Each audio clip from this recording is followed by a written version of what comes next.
മുൻ vice chancellor Shri Gopakumar sir കൂടി ചേരുന്നുണ്ട്. ഗോപകുമാർ സാർ, നമുക്ക് ഒരു റാഗിംഗ് വിരുദ്ധ നിരോധന നിയമമുണ്ട് 98-ൽ പാസ്സാക്കിയത്. 2001-ൽ ഞാൻ നേരത്തെ പറഞ്ഞതുപോലെ സുപ്രീം കോടതി റാഗിംഗ് നിരോധിച്ചുകൊണ്ട് ഉത്തരവ് പുറപ്പെടുവിച്ചിട്ടുണ്ട്. UGC ആകട്ടെ 2009-ൽ റാഗിംഗ് തടയുന്നതിന് വേണ്ടിയുള്ള നിയന്ത്രണങ്ങൾ കൊണ്ടുവരുന്നുണ്ട്. പലപ്പോഴും റാഗിംഗ് സംഭവിച്ചു കഴിഞ്ഞാൽ അത് കൃത്യമായി റിപ്പോർട്ട് ചെയ്യപ്പെടുന്നില്ല എന്നുള്ള ഒരു ആക്ഷേപം കൂടി ഒരു ഭാഗത്ത് നടക്കുന്നുണ്ട്. എവിടെയാണ് താങ്കൾ ഇതിലെ കുഴപ്പങ്ങൾ കാണുന്നത്? എന്തുകൊണ്ടാണ് ഇതൊരു നിത്യസംഭവമായി നമ്മുടെ നാട്ടിൽ മാറുന്നത്? ഞാൻ ഇത് പ്രധാനമായിട്ടും 3 കാര്യങ്ങളാണ് പറയാൻ ഉദ്ദേശിക്കുന്നത്. അടിസ്ഥാനപരമായിട്ട് നിയമവാഴ്ചയുടെ ഒരു തകരാറുണ്ട് സമൂഹത്തിലും സംസ്ഥാനത്തിലും ക്യാമ്പസിനുള്ളിലും. താങ്കൾ ചൂണ്ടിക്കാണിച്ച നിയമങ്ങൾ അവിടെ നിൽക്കുമ്പോൾ അത് നടപ്പിലാക്കാൻ പറ്റാത്ത പ്രിൻസിപ്പാൾമാരും അധ്യാപകരും കോളേജിനകത്തും പുറത്ത് ഗവൺമെൻറ്റും മറ്റ് ഭരണസ്ഥാപനങ്ങളും ബ്യൂറോക്രസിയും പറയണം, സെക്രട്ടേറിയറ്റിലും കോളേജ് എഡ്യൂക്കേഷനിലും ഒക്കെ പ്രവർത്തിക്കുന്ന ഒരുപാട് മുതിർന്ന ഉദ്യോഗസ്ഥന്മാരും ഒക്കെ ഉണ്ടല്ലോ. അതിനോടൊപ്പം രാഷ്ട്രീയക്കാരെയും നമ്മൾ പറയാതെ പറ്റില്ല.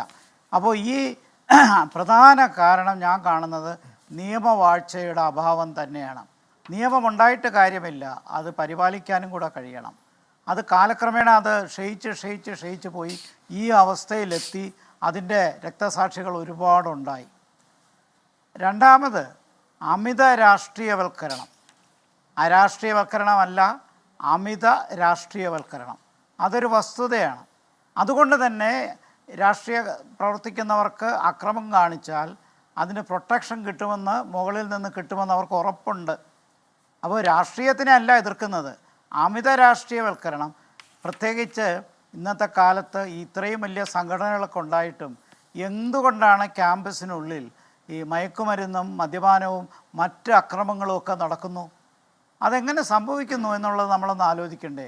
അപ്പോൾ പൊളിറ്റിക്സിൻ്റെ പേരിൽ എന്തും കാണിക്കാമെന്നാണോ? സംഘടനകളുടെ കുറവല്ല, സംഘടനകളുടെ ബാഹുല്യമാണ്. ഭൂരിപക്ഷ സംഘടനകളും ശക്തമായി പ്രവർത്തിക്കുന്നു. എന്നിട്ടും ഇത് സംഭവിക്കുന്നുണ്ടെങ്കിൽ തീർച്ചയായിട്ടും അമിത രാഷ്ട്രീയവൽക്കരണം തന്നെയാണ് കാരണം. മൂന്നാമത്, കേരളത്തിലെ പൊതുസമൂഹം ദുർബലപ്പെട്ടിരിക്കുന്നു. പഴയ കാലത്ത് സുകുമാർ അഴീക്കോടിനെ പോലുള്ളവർ പറഞ്ഞു കഴിഞ്ഞാൽ അത് സമൂഹത്തിൽ വലിയ സ്വാധീനമുണ്ടാക്കും. ഇന്ന് ബുദ്ധിജീവികളൊക്കെ വളരെ നിശബ്ദമാണ്. അവർക്കൊന്നും ഇത് പറയാൻ യാതൊരു താല്പര്യവുമില്ല. നാഷണൽ സർവീസ് സ്കീമിൻ്റെ ഗാനത്തിൽ, ഔപചാരികമായ ഗാനത്തിൽ മനുഷ്യനാകണമെന്നും മതമേതായാലും മനുഷ്യനാകണമെന്നും പറഞ്ഞിട്ട് ക്യാമ്പസിനകത്ത് മനുഷ്യത്വമില്ലെങ്കിലേ അത് പറയണ്ടേ, അത് ചൂണ്ടിക്കാണിക്കണ്ടേ? അതിന് ബുദ്ധിജീവികളാരും മിണ്ടുന്നില്ലല്ലോ. അവരെല്ലാം നിശബ്ദരായി സന്തോഷത്തോടു കൂടി. അധ്യാപകരെയും ഇക്കാര്യത്തിൽ നമുക്ക് കുറ്റപ്പെടുത്താതിരിക്കാൻ പറ്റില്ല. അവർ വിചാരിച്ചിരുന്നെങ്കിൽ മാർഗദർശികളാകേണ്ടവരല്ലേ, അവരല്ലേ റോൾ മോഡൽസായി ഇക്കാര്യത്തിൽ ഇടപെടേണ്ടിയിരുന്നത്. ഇവിടെ പഴയ കാലത്തെ കാര്യം പറഞ്ഞ് ഞാൻ 2-3 കാര്യങ്ങൾ ഓർക്കുന്നു. ഞങ്ങളൊക്കെ ഒരുപാട് കാലം പഠിപ്പിച്ചിട്ടാണ് വൈസ് ചാൻസലറൊക്കെ ആയത്. പഴയ കാലത്ത് സമരങ്ങളും സംഘടനകളും നടക്കുമ്പോൾ ഞങ്ങളൊക്കെ അതിനിടയിൽ ചെന്ന് പെട്ട് കുട്ടികളുടെ കയ്യിൽ നിന്ന് വടി വാങ്ങി ദൂരെ ഇറങ്ങിയിട്ടുണ്ട്. അപ്പോൾ മാഷിനെ കണ്ടപ്പോഴത്തേക്ക് അവർ മാറും, ആ സംഘടന രംഗത്ത് നിന്ന് മാറിയിട്ടുണ്ട്. ഇത് നേരിട്ട് അനുഭവം ഉള്ളതുകൊണ്ടാണ് പറയുന്നത്. അതേപോലെ ഞാൻ ഓർക്കുന്ന ഒരു രംഗം, പഴയ കാലത്ത് ഈ മെഡിക്കൽ കോളേജിലെ റാങ്കിങ് വളരെ ദുഷ്പേരുണ്ടാക്കിയിരുന്നു. ഇപ്പോഴും ഉണ്ട്, സംശയമൊന്നുമില്ല. ഞാൻ തിരുവനന്തപുരത്ത് PMG ജംഗ്ഷനിൽ വെച്ച് അന്നത്തെ ഒരു SFI നേതാവായിരുന്ന സുനിൽ കുര്യൻ ഒരു വിദ്യാർത്ഥിയെ പരസ്യമായിട്ട് തല്ലുന്നത് കണ്ടു. അത് മെഡിക്കൽ കോളേജിലെ ഒരു വിദ്യാർത്ഥിയാണ്. അയാൾ പിന്നീട് ഡോക്ടറൊക്കെ ആയി കാണണം. ഞങ്ങൾ അന്വേഷിച്ചപ്പോൾ മനസ്സിലാക്കിയത് മെഡിക്കൽ കോളേജിലെ റാങ്കിങ്ങിൻ്റെ നേതാവിനെയാണ് തല്ലിയെന്ന്. ഉള്ളിലെനിക്ക് ഇത്തിരി സന്തോഷം തോന്നി. കാരണം SFI അങ്ങനെ നല്ലൊരു കാര്യം ചെയ്തല്ലോ. പാവപ്പെട്ട വിദ്യാർത്ഥികളെ റാഗ് ചെയ്യുന്ന മെഡിക്കൽ കോളേജിലെ സീനിയർ വിദ്യാർത്ഥികൾക്ക് അങ്ങനെ ഒരു ശിക്ഷ കൊടുത്തെങ്കിൽ നല്ലതാണ്. ഇപ്പോഴങ്ങനെ ഒരു നേതൃത്വമില്ല. ആ നേതൃത്വമൊക്കെ നശിച്ചു കഴിഞ്ഞു. ആ സ്ഥാനത്താണ് ഈ മയക്കുമരുന്നും കഞ്ചാവും അമിത രാഷ്ട്രീയവൽക്കരണവും. അപ്പോൾ ഞാനീ പറഞ്ഞ അടിസ്ഥാനപരമായിട്ട് ഞാൻ ആലോചിച്ചിട്ട് മനസ്സിലാക്കിയിട്ടും വിലയിരുത്തിയിട്ടും 3 കാരണമാണ്. ഒന്ന്, പ്രധാനമായിട്ടും നിയമവാഴ്ചയുടെ അഭാവമാണ്. 2, അമിത രാഷ്ട്രീയവൽക്കരണമാണ്. 3, കേരളത്തിലെ പൊതുസമൂഹം വളരെയധികം ദുർബലപ്പെട്ടിരിക്കുന്നു. ഇത് വാസ്തവത്തിൽ മനുഷ്യത്വത്തിനെതിരായ കിരാതമായ നടപടികളാണ് ക്യാമ്പസുകളിൽ നടക്കുന്നത്. അതിനെക്കുറിച്ച് പറയാൻ ധൈര്യം ആരും കാണിക്കുന്നില്ല. അതിനെതിരായിട്ട് ഇവിടെ ജയപ്രകാശ് പറഞ്ഞല്ലോ, സിദ്ധാർത്ഥൻ്റെ അച്ഛൻ ജയപ്രകാശ് പറഞ്ഞല്ലോ, ജനങ്ങൾ മുന്നിട്ടിറങ്ങണമെന്ന്. ജനങ്ങൾ സംഘടിതരല്ലല്ലോ, ജനങ്ങൾക്ക് എങ്ങനെ ഇറങ്ങാൻ പറ്റും? ഇപ്പോൾ ഒരു ബസ്സിനകത്തൊരു ആക്സിഡൻറ്റോ വഴക്കോ നടന്നു കഴിഞ്ഞാൽ താൽക്കാലികമായിട്ടൊരു കൂട്ടം ജനങ്ങൾ വരുന്നു എന്നല്ലാതെ അതല്ലാതെ ജനങ്ങൾക്ക് സംഘടിപ്പിക്കാൻ പറ്റില്ല. അതല്ലാതെ നമ്മൾ ജനങ്ങൾ അങ്ങനെ സംഘടിച്ചതിന് വേണ്ടി വരത്തൊന്നുമില്ല. അവിടെയാണ് പൊതുസമൂഹം വരേണ്ടിയിരുന്നത്. ആ പൊതുസമൂഹം വളരെ പ്രവർത്തനക്ഷമതയില്ലാതെ നിശബ്ദമായിരിക്കുകയാണ്. ഇത് വല്ലാത്തൊരു അവസ്ഥയാണ്. ഈ അവസ്ഥ കണ്ടില്ല എന്ന് എങ്ങനെ നടിക്കാൻ പറ്റും?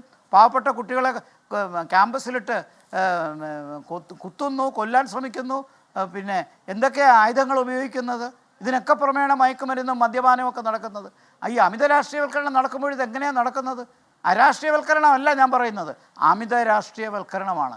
അതാണിപ്പോൾ നടക്കുന്നത്. അതിൻ്റെ പേരിൽ ബാക്കി കാര്യങ്ങൾക്കുള്ള ലൈസൻസാണ് നടക്കുന്നത്.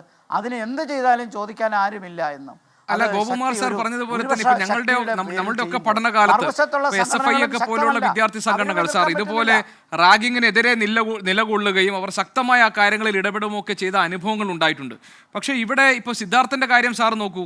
ഈ ഇപ്പോൾ രമേശ് ചെന്നിത്തല എഴുതിയ കത്തിൽ പറയുന്ന ഒരു ഭാഗമുണ്ട്. ആന്റി റാഗിംഗ് സ്ക്വാഡിന്റെ അന്വേഷണത്തിൽ കണ്ടെത്തിയത് സിദ്ധാർത്ഥനും സഹവിദ്യാർത്ഥികളും സീനിയർ വിദ്യാർത്ഥികളും വളരെ മൃഗീയമായ ശാരീരിക ആക്രമണത്തിനും പൊതുവിചാരണയ്ക്കും വിധേയനാക്കി എന്നാണ്. അതായത് ഇങ്ങനെ ഒരു ക്ലിയർ കട്ടായിട്ടുള്ള ഒരു റെക്കോർഡ് ഉണ്ടായിട്ട് പോലും ഇതിലെ പ്രതികളാക്കപ്പെട്ട വിദ്യാർത്ഥികൾക്ക് ജാമ്യം നൽകുകയും അവർക്ക് പഠിക്കാൻ തുടരവസരം നൽകുകയും ഒക്കെ ചെയ്തതിലെയാണ് മനോവിഷമത്തോടുകൂടി സിദ്ധാർത്ഥൻ്റെ അച്ഛൻ നോക്കിക്കാണുന്നത്. അതുകൊണ്ടാണ് അദ്ദേഹം നീതിക്ക് വേണ്ടിയുള്ള പോരാട്ടം തുടരുമെന്ന് പറഞ്ഞത്. അതേപോലെ തന്നെ Gopakumar sir, Kottayam government nursing കോളേജിൽ നടന്ന സംഭവത്തിലും ജോയിന്റ് DMO നടത്തിയ അന്വേഷണത്തിൽ വലിയ വീഴ്ചകൾ അവർക്ക് സംഭവിച്ചതായി കണ്ടെത്തിയിട്ടുണ്ട്. അതായത് അധ്യാപകർക്ക് 2024 നവംബർ 4 മുതൽ ഡിസംബർ 12 വരെ മാത്രമേ ആന്റി റാഗിംഗ് ഡ്യൂട്ടി നൽകിയിരുന്നുള്ളൂ. അസിസ്റ്റന്റ് വാർഡൻ ഒഴികെ മറ്റ് അധ്യാപകരാരും ഡ്യൂട്ടി ഷെഡ്യൂൾ പ്രകാരം ഹോസ്റ്റൽ സന്ദർശിച്ചിട്ടില്ല. ബന്ധപ്പെട്ട രജിസ്റ്ററുകൾ കൃത്യമായി സൂക്ഷിക്കുന്നില്ല. നവംബർ 29 ശേഷം ആന്റി റാഗിംഗ് കമ്മിറ്റി ചേർന്നിട്ടില്ല. ആന്റി റാഗിംഗ് സ്ക്വാഡ് സംബന്ധിച്ച രേഖകൾ സൂക്ഷിച്ചിട്ടില്ല. അതായത് ഒരു ഗവൺമെന്റ് കോളേജിനകത്താണ് ഇത്ര വലിയ വീഴ്ചകൾ ഉണ്ടാകുന്നത്. അപ്പോൾ ഇതിനെല്ലാം ഉള്ള അവസരം ഒരുക്കി കൊടുക്കുന്ന തരത്തിലുള്ള വലിയ കെടുകാര്യസ്ഥതയും വീഴ്ചയും സംവിധാനങ്ങൾക്ക് സംഭവിക്കുന്നുണ്ടല്ലോ സാർ. തീർച്ചയായിട്ടും ഞാനതിനോട് യോജിക്കുകയാണ്. ഞാനത് പറഞ്ഞല്ലോ, അധ്യാപകർക്കും പ്രിൻസിപ്പാളിനും വൈസ് ചാൻസലർക്കും ഇക്കാര്യത്തിൽ ഉത്തരവാദിത്വമുണ്ട്. നടപടികൾ സമയത്തെടുത്തിട്ട് ഇപ്പോൾ കോടതിയിൽ ചെന്ന് ജാമ്യം കിട്ടും, ആയിക്കൊള്ളട്ടെ, ജാമ്യം വാങ്ങിച്ചോട്ടെ. പക്ഷേ എന്തുകൊണ്ട് പ്രിൻസിപ്പാളിന് ആ വിദ്യാർത്ഥിയെ സസ്പെൻഡ് ചെയ്തുകൂടാ? വൈസ് ചാൻസലർക്ക് ആ വിദ്യാർത്ഥിയെ സസ്പെൻഡ് ചെയ്തുകൂടാ? സസ്പെൻഡ് ചെയ്ത് പുറത്ത് നിർത്തി ആ ഒരു വർഷത്തെ പരീക്ഷയെങ്കിലും നഷ്ടപ്പെടുമ്പോഴറിയും അതിൻ്റെ വേദന എത്രയുണ്ടെന്ന്. പക്ഷേ അവരെ സമ്മതിക്കത്തില്ല. കാരണം മുകളിൽ നിന്ന് അവരെ വിളിച്ചു പറയാനും അവരെ പ്രൊട്ടക്റ്റ് ചെയ്യാനും ആൾക്കാരുണ്ട്. അപ്പോൾ പ്രിൻസിപ്പാൾ വൈസ് ചാൻസലർമാരെല്ലാം ദുർബലപ്പെട്ടു പോകുന്നു അവരെ മുമ്പിൽ. ഇതല്ലേ സംഭവിക്കുന്നത്? മുകളിൽ നിന്നൊരു ഇടപെടലില്ലാതെ ഇത് ഇങ്ങനെയുള്ളൊരു ശക്തി ഉണ്ടാവില്ല. ഇല്ലെങ്കിൽ പഴയ കാലത്തൊക്കെ ഒരു സസ്പെൻഷൻ കിട്ടിയാൽ മതി, കുട്ടികൾ മാറി നിൽക്കും. അങ്ങനെ ഒരു ഭയമില്ലാതായി കഴിഞ്ഞു. അപ്പോൾ സസ്പെൻഷൻ വഴി പരീക്ഷ എഴുതാൻ പറ്റാത്തൊരു സാഹചര്യം വരുമ്പോൾ അവരെന്ത് ചെയ്യും? അങ്ങനെ ഒരു എന്തെങ്കിലും ഒരു ഭയം വേണ്ടേ? ഒരു ഭയവും ഇല്ലാതായാലോ? ഒരു അരാജകത്വത്തിലേക്കല്ല നമ്മളെ ക്യാമ്പസിനെ കൊണ്ടുപോകേണ്ടത്. ഇത് ഇന്നലെയും തുടങ്ങിയല്ലെങ്കിലും ഇപ്പോഴത് വളരെ വളരെ രൂക്ഷമായിരിക്കുന്നു. താങ്കൾ ചൂണ്ടിക്കാണിച്ച പോലെ ഈ സംവിധാനത്തിനകത്തുള്ളവർ പോലും നടപടിയെടുക്കുന്നില്ല. എന്തുകൊണ്ട് സെക്രട്ടേറിയറ്റിലെ എഡ്യൂക്കേഷൻ സെക്രട്ടറിക്ക് ഇത് ചോദിച്ചുകൂടാ? കോളേജ് എഡ്യൂക്കേഷൻ ഡയറക്ടർക്ക് താഴോട്ട് ചോദിച്ചുകൂടാ എന്ത് നടപടിയെടുത്തെന്ന്? അങ്ങനെയെങ്കിലും പ്രിൻസിപ്പാളിനൊരു നടപടിയെടുക്കാമല്ലോ. അപ്പോൾ ആക്ഷനില്ല. അപ്പോൾ സുഖമാണ്, ഉദ്യോഗസ്ഥർക്ക് സുഖമാണ്. പ്രത്യേകിച്ച് വലിയൊരു കമ്മിറ്റ്മെൻറ്റോ അക്കൗണ്ടബിലിറ്റി ഒന്നും ഇക്കാര്യത്തിലില്ല. അതുകൊണ്ട് അവർക്ക് ശമ്പളം കിട്ടും, അവരെ ജോലി സുഖമായിട്ട് പോകും. ഒരു തല്ലുണ്ടായി കഴിഞ്ഞാൽ ഒരു 10 ദിവസത്തേക്ക് ക്യാമ്പസ് അടച്ചിടും. അപ്പോൾ പിന്നെ അത്രയ്ക്കുള്ള വർക്കല്ലേ അവിടെ വരുള്ളൂ. ഇതല്ലേ സംഭവിക്കുന്നത്? അപ്പോൾ നമ്മുടെ ക്വാളിറ്റി എഡ്യൂക്കേഷൻ സഫർ ചെയ്യുന്നുള്ളതിൻ്റെ ഏറ്റവും നല്ല ഉദാഹരണം ഇതല്ലേ? ഇത്തരത്തിലുള്ള അമിത രാഷ്ട്രീയവൽക്കരണമല്ലേ? ഞാനിത് പറയുമ്പോൾ അരാഷ്ട്രീയവൽക്കരണം എന്ന് തെറ്റിദ്ധരിക്കരുത്. ഞാൻ ഉദ്ദേശിക്കുന്നത് ഓവർ പൊളിറ്റിസൈസേഷനാണ്. അത് ഈ തലത്തിലെത്തി.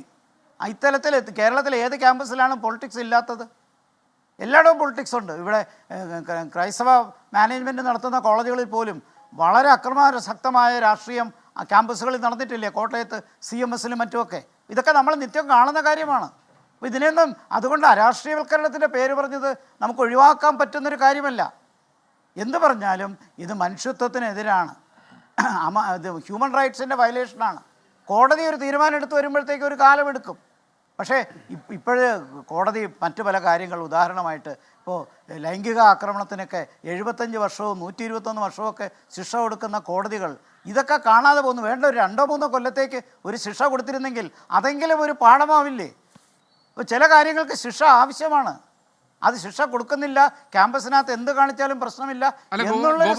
സിദ്ധാർത്ഥന്റെ കാര്യത്തിൽ ഇതുപോലെ പ്രതികൾക്ക് സംരക്ഷണം ഒരുക്കി സർക്കാർ എന്നൊക്കെയുള്ള ഈ പ്രതിപക്ഷത്തിന്റെ ആരോപണത്തെ താങ്കൾ ആ നിലയ്ക്കാണോ പരിഗണിക്കുന്നത്? അല്ല, ഇതിപ്പം സിദ്ധാർത്ഥൻ്റെ അച്ഛൻ ഇവിടെ ഇരിക്കുകയല്ലേ, അദ്ദേഹത്തിൻ്റെ ദുഃഖം, ആ കുടുംബത്തിൻ്റെ ദുഃഖം ഈ സമൂഹം മൊത്തം ഏറ്റെടുത്തതല്ലേ. അതിനകത്ത് ഒരു ഇപ്പോൾ CBI എടുത്തിട്ടും CBIയുടെ നടപടി ഒന്നും കണ്ടില്ല. ഇത്രയും നാളായിട്ട് CBIയുടെ പാർട്ടിൽ നിന്ന് അന്വേഷണത്തിന് എന്തെങ്കിലും ഒരു ബ്രേക്ക് ത്രൂ ഉണ്ടാക്കിയിട്ട് കാണുന്നില്ല. അതേസമയം ഇതിൽ ചെയ്ത കുറ്റവാളികളൊക്കെ ഇപ്പോൾ കുറച്ച് കഴിയുമ്പോഴത്തേക്കും ഡോക്ടർമാരായിട്ട് മാറും, വെറ്റിനറി ഡോക്ടർമാരായിട്ട് മാറും. അവർ പരീക്ഷ എഴുതി ജയിച്ച് രക്ഷപ്പെട്ടു പോകും. മനുഷ്യത്വം നശിപ്പിച്ച ആൾക്കാരാണിത്. അവർ നേരെ തൊഴിൽ രംഗത്തും ഔദ്യോഗിക രംഗത്തും ഒക്കെ വിരസിക്കുമ്പോൾ ഒരു മകനെ നഷ്ടപ്പെട്ട അച്ഛൻ്റെ ദുഃഖം നമ്മുടെ മുമ്പിലുണ്ട്. ഇത് നമ്മൾ കാണുന്ന കാര്യമാണ്. അപ്പോൾ ഇതിനാരും ചോദിക്കാനും അവകാശമില്ല. കുറ്റം പറയുന്നവരെ വിമർശിക്കാനുള്ള ആൾക്കാരെ വരത്തുള്ളൂ. പക്ഷെ സംഭവിക്കുന്ന ഇതല്ലേ, ഇത് ആദ്യത്തെ സംഭവമല്ലല്ലോ. ഇങ്ങനെ ശിക്ഷ വരാത്തതാണ് ഇതിൻ്റെ പ്രധാന കാരണം.